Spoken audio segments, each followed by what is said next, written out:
Earth Store Bodhisattva Sutra, Contemplating the Karmic Conditions of Beings, Part 2 of 6, on Between Master and Disciples, given in English on August 9th, 2015 in France.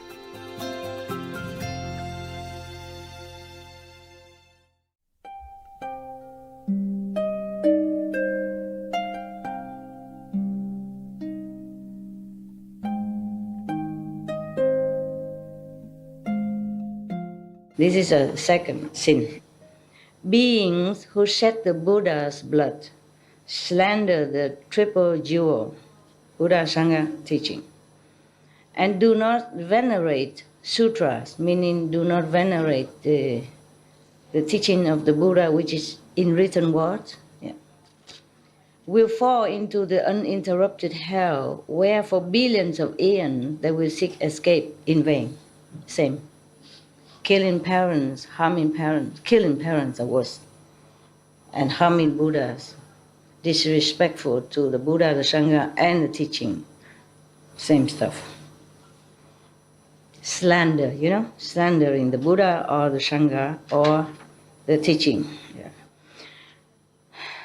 Beings who usurp or damage the property of the eternal dwelling, who defile bhikkhus and bhikkhunis, mean monks and nuns of the high order, who commit sexual acts within the Sangharama, mean within the ashram, or who kill or harm beings there, will fall into the uninterrupted hell, where for billions of aeons they will seek escape in vain. Same stuff. Beings who seem to be shramanas, but in their minds are not shramanas, who destroy the things of the eternal dwelling, meaning the ashram of the Buddha, the temples, who deceive lay people, who go against the precepts, and who do many other evil deeds, will fall into the uninterrupted hell, where for billions of aeons they will not be able to escape.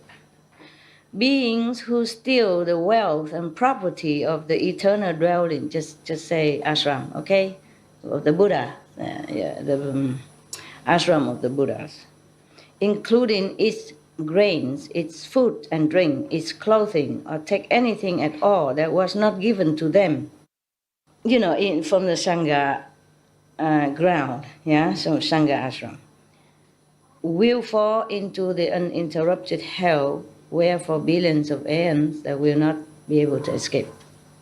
Whew. Scary, huh? I didn't know that was so scary. Would you like to continue? Yes. Yeah. Yes or yes or yes? Yeah. You want or not want? I don't force it upon you. Yes or no? You really want it? Yes, Master. Okay. Don't blame me if it gets scarier. If you steal something from someone else, then you won't fall to hell like this. You understand? But it depends on what you steal also, yeah? If you steal and make people hungry and die of starvation because of no money left, then maybe you could go into this hell, but maybe you can escape or lesser hell, yeah? But if you steal things from the Buddha or taking things that's not given to you from the ashram, then it's like that. Yeah, when the Buddha was alive, people can make offering to the Sangha, be it medicine or clothing for new monks, and or to replace the old clothes for old monks, etc. If somehow anyone who steals anything from that, medicine, clothes, or anything, without asking permission, without being given, then that's a very great sin, yes? Because why? Because the Buddha and the Sangha, they're pure, they're enlightened saints, and they just don't have anything anymore. They left everything, they sacrificed everything. They deny themselves everything for the sake of all beings in the world as well as in heaven. So these beings, you must take care of them, not take things from them. So that's why. Because if you harm them, meaning you harm all beings in the world and the universe, yes? If they have no more health to take care, to continue the teaching, then of course all beings be harmed, right? The blessing be gone if they die, yeah? And of course, other Buddha will come, but who knows? Maybe the karma is so great on this planet, other Buddha will not come for many other eons of time. In the nature, it's like this. For example, a pack of wolves, even wolf, the leader of the wolf pack eats first, and eats well first, and then the rest for the whole pack. Not because the leader is greedy or the whole pack is stupid. It's just that the leader has to be strong and well in order to lead the pack for their safety, their well-being, to take care of. He, the leader, must always be vigilant and take care of the whole pack. Therefore, he has to be strong, well-fed, ready for action. Capisco? Yes. All right, very good. But in South Africa, I just learned yesterday from your sister, because I invited her to my hut, and I gave her something to eat. She said, and normally I give her, I do things, I pack, I do something and give it to her, a sandwich or peel fruit and that. She said, Master, it's okay you do that? I said, why not? I take care of my worker. She said, I should do it for you. I said, are you my boss? She said, on the contrary, the employee should take care. No, because I asked her to check something on internet for me about the land, so I jokingly say, I'm your boss. I have to take care of my employee, worker. So they say, it should be the opposite. I say, not here. If you're not my boss, I take care. And then I give her a chair to sit, and then, because I have to wash my hand, and the bucket under the sink is already full. I disconnect the pipe from the sink, the water will go to the waste channel, and it's connected. So if I wash my face, I wash my hand, it goes into a bucket that I put underneath. It's almost full. So I carry it into the toilet area. Later I use it to flush, okay? And she said, Master, let me take care of that. Let me do it. I said, no, you sit there. You're my guest. You sit. You don't work here. And then I done it, and then I come back and put the empty bucket so I can wash my hand. So water go in. And after we both sit and say, it's weird, Master, it's weird. I say, what is weird? She said, it's weird to see you carrying things around while I'm sitting here eating. I said, what's weird about that? It's my work, it's my life. I do this all the time. Only when I cannot, it's too heavy, then I ask the attendant to help. She said, no, in Africa, we don't do this. The elderly don't work like this. If we are around, we help. So it's really a very good education. In India also similar. Even in Philippines similar. And many people look down upon this country thinking, oh, Africa, jungle, tribal stuff, developing world. No, they are really, really educated in important matters. Not in PhD, not in, whatever you call education in this world. Education in this world is very good, but the main point always emphasize that you have to learn well, so get a good job, and then you have a good wife, a good husband, or good money, and buy a house, and buy a good car, blah, blah, blah, blah. Rarely anybody say you must learn well so that you can serve the world in more capacity. And people forget to educate children in proper manner, to respect elderly, take care of the parents. Now the parents just a little bit old and then throw them in the old home. Visit once a month or maybe once every Christmas. And blah, blah, blah, blah. Talking about goodness and all that. This is not right. This is not right. Yeah, our world is not all correct. Yeah? So if you go to Philippines, you must remember, I saw Philippine children, whenever they come home from somewhere, they go and touch the feet of the elderly. Yeah, like, I'm home. I pay homage to you. Their parents or things like that. And if they go, they very respectfully say goodbye. And the Philippines, everybody thinks they send their people outside to work for labor and all that. Well, what can they do in their country? Don't have enough jobs. But to go out to work as a laborer or as housekeeper, using your hand to earn an honest living is not a shame. They're not going out to steal, they're not going out to kill, they're not going out to cheat people. They go out to work, to bring money home. Anywhere work is the same. What's the difference if you work in Philippines, this kind of country? So you go home, think about this. Treat the elderly or whoever needs you. Treat your parents respectfully. That doesn't mean you are uncivilized. That means you're very, very, very, very extra civilized. If a human being doesn't know the basic courtesy to the persons, the first person they ever knew on this planet, the first friends they ever saw on this planet is their parents. The first persons ever nourished them, ever sacrificed for them, wake up all night to feed them, go to work all day to bring food on the table, then this human being is not worth it to call human. And no wonder if they don't treat the parents well, they should go somewhere else. As the Bodhisattva says, should go to hell. If you're not filial in some lesser degree, then you probably don't go to this forever hell, just some other kind of hell. You have to learn. You have to go there to learn the suffering, to learn how your parents suffer by your rebellious action or words or impolite replies. There are still these minimum standards of goodness, to the parents at least. Yeah.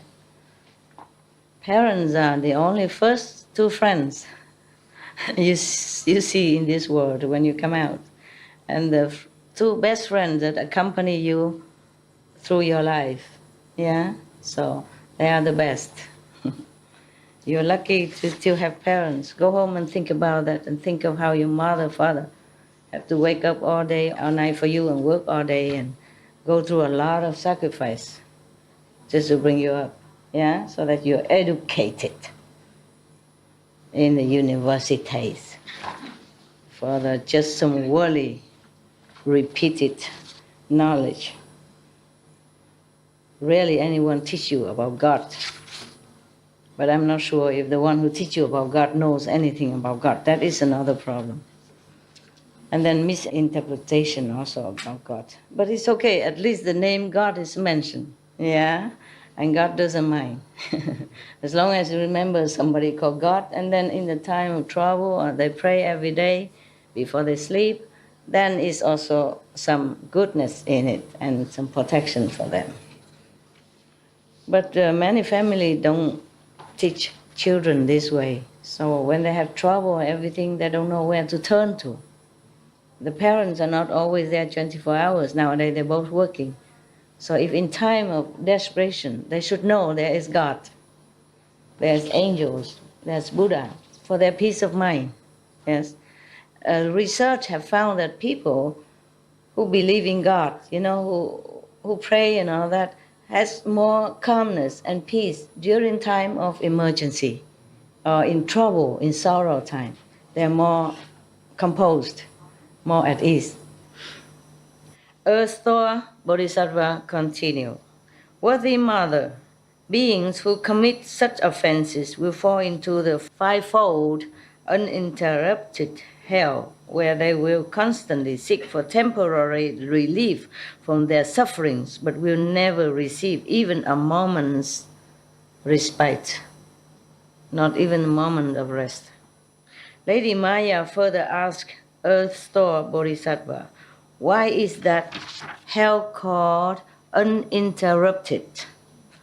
The Earth-Thor Bodhisattva replied, "Worthy Mother, the hells are all within the great iron ring mountain.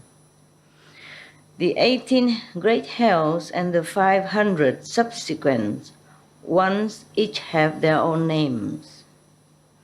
There are hundreds of thousands more that also have their own names.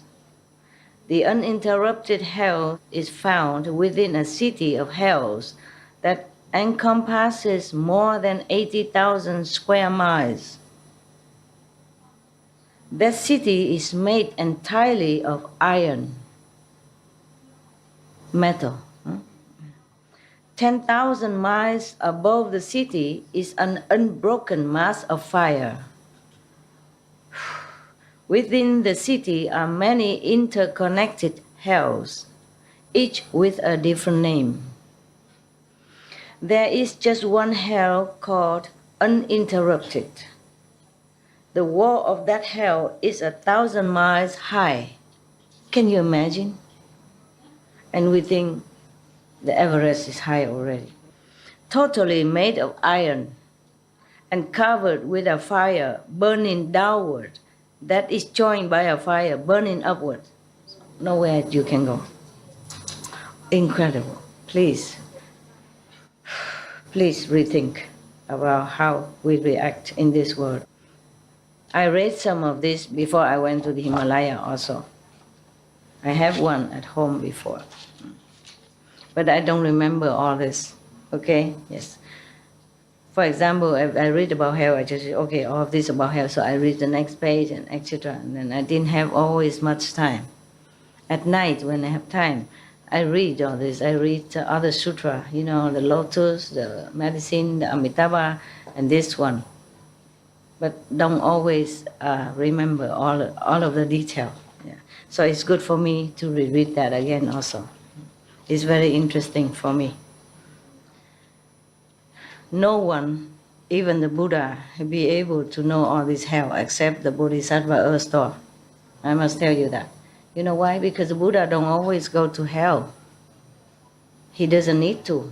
He will ask someone else go for him. Or even if he go, he don't know all the detail. He don't go all over the hell because he has all the work to do on earth and heaven. So Bodhisattva earth store, he or she specialize in saving beings from hell. Whoever have just a little tiny grain of merit left, he would try to find excuse to rescue that being. Imagine he just went to hell once to look for his mother, just because he has such a power to contemplate on that Buddha name for one day, one night first. And then we go there. Of course, he's still thinking of that Buddha. Therefore, just that merit saved all the beings from hell that time. No matter how many beings go into whatever hell, it's never full. It's not like a prison, say, okay, we have no more space. No matter how. Just like heaven, no matter how many people go into one level of heaven, it's never filled. Jesus said, in my Father's house there are many mansions, but not just many mansions, limitless mansions. So don't worry that the Master initiates so many beings. How can they all go to heaven? You all go to heaven. Thank you, Master. Welcome. Welcome.